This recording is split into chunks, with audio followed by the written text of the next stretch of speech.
So this is the final part of the alarm installation on the Vision, and what I've done is mounted the alarm on the battery retaining clamp here. I've got a slightly longer bolt with an Allen head so it doesn't foul the plastic here, and I had to drill the hole, the plastic hole of the alarm a little bigger.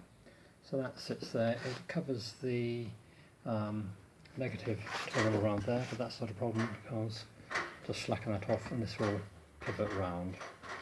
And the little flashy telltale light, I haven't drilled any holes yet. It's just sitting in there somewhere. I'm not that bothered about it.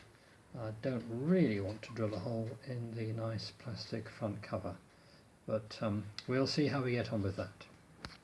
Okay.